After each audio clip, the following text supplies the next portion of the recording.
जी, अस्सलाम वालेकुम। अच्छा, जो आपके पास नेक्स्ट टॉपिक था इक्वेशन ऑफ कंटिन्यूटी का, तो इसकी ज़रा ये थोड़ी बहुत जो है वो एक्सप्लेनेशन मैंने यहाँ पर लिखी हुई है। क्या कहता है इसमें कि इक्वेशन ऑफ कंटिन्यूटी की जो डेफिनेशन में आपने चीज़ लिखनी है वो प्रोडक्ट लिखेंगे आप क्रॉस सेक्शनल एरिया की of the pipe and the fluid speed at any point along the pipe is constant. ठीक, इसका जो मतलब है बेसिकली वो क्या है, ये है A1 और V1 is equal to constant. ठीक है, कि किसी भी पॉइंट के ऊपर इसकी जो स्पीड है वो कांस्टेंट होती है। ठीक है, अब यहाँ पर जो है आपके पास एक तो ये आप लोगों ने डेफिनेशन देख लेनी है, और इक्वेशन ऑफ कंटिन्यूटी में एक आपके पास जो मेन पॉइंट है वो होता है mass of the fluid is conserved. ठीक है, जो आपके पास मैस है वो कंजर्व्ड रहता है। उसके बाद आपके पास आगे जो आएगा ना, वो जो दूसरे नंबर पर हमारे पास इक्वेशन आगे आएगी उसमें आपके पास एनर्जी कंजर्व रहेगी। ठीक है, अभी जो आपके पास ये चीज़ है इसमें आप लोग अगर गौर करें तो आपके पास ये एक पाइप है इसका कि ये लोअर एंड है, एक आपके पास अपर एंड है। यहाँ पर A1 है, वो A2 है, यहाँ पर V1 है, वहाँ पर V2 है। ये आपके पास डेल्टा X1 है, वहाँ पर डेल्टा X2 है। यहाँ पर आपके पास जो शेडेड एरिया है आपके पास ये मैस को शो कर रहा है कि यहाँ पर डेल्टा M1 है, और वो आपके पास वो जो रीजन है वहाँ पर डेल्टा M2 है।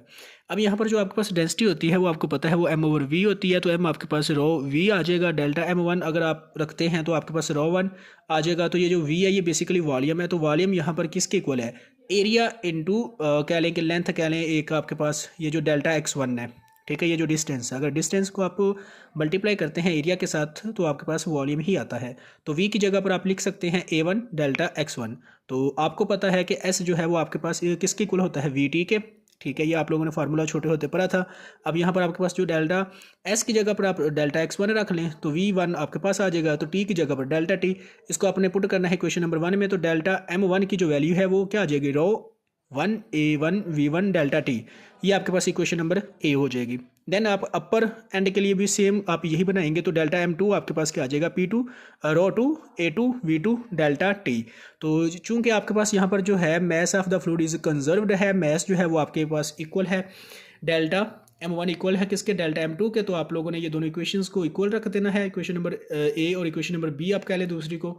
और यहाँ पर आपके पास जो डेल्टा टी से कैंसिल, तो rho 1 A1 V1 is equal to rho 2 A2 और V2। फॉर स्टेडी फ्लो के लिए आपके पास डेंसिटी जो है वो भी इक्वल होती है, दोनों की होगी। P rho 1 is equal to rho 2, तो ये आप इसको रो ही कंसिडर कर लें, और यहाँ पर आप वैल्यू पुट करें तो आपके पास रो से कैंसिल मजीद। और यहाँ पर A1 V1 is equal to A2 V2। और ये जो आपके पास अगर सेम सिचुएशन आ गई है इनिशियल एंड फाइनल, तो आपके पास ये जो इनिशियल है ये क्या होती है, कांस्टेंट होती है। A1 V1 is equal to constant. तो बेसिकली आपके पास ये जो इक्वेशन ऑफ कंटिन्यूटी है वो आपके पास यही है। इसके बाद आपके पास आएगी बर्नौलीज इक्वेशन। ठीक, उसमें एनर्जी कंजर्व रहेगी, और इसमें आपके पास क्या रहता है, मैस कंजर्व रहता है। ठीक है, ये आपके पास एक मेन पॉइंट MCQs के लिए इंपॉर्टेंट होता है। और इक्वेशन ऑफ कंटिन्यूटी को जो है वो आप थोड़ा सा अच्छे तरीके से देखें। इक्वेशन ऑफ ये जो बर्नौलीज इक्वेशन है नेक्स्ट, इसको अच्छे से करें, टेरिसली थ्योरम है इसको करें, आपका एक तरह से ये चैप्टर कंप्लीट हो जाएगा। ठीक है, तो ये जो है आपके पास अगर कुछ नोट्स हैं या बुक्स हैं तो आप उधर से अच्छे तरीके से कर लें। यहाँ पर आपको जस्ट ये थोड़ा बहुत जो है वो बताने का मकसद था, जो इसमें एक दो पॉइंट आता है ना मेनली, वो आपको बताना मकसद था कि इसमें एक तो मैथ्स, दूसरे नंबर पर इसकी जो इक्वेशंस आपने किस तरह से निकालनी है, दो इक्वेशंस डायग्राम में आपने जो है वो अपर एंड एंड लोअर एंड को कैसे ट्रीट करना है। एक्सप्लेनेशन आप लिखेंगे पहले तो, कि आपके पास जो है A1 आपके पास ये है, डेल्टा X1 आपके पास ये है, V1 आपके पास ये है। एक्सप्लेनेशन आप अच्छे से लिखेंगे, देन आप डेरिवेशन स्टार्ट करेंगे। ठीक है, तो ये आपके पास जो है इक्वेशन ऑफ कंटिन्यूटी थी। इसको जरा आप मजीद जो है वो बेहतर तरीके से बुक से कर लीजिएगा।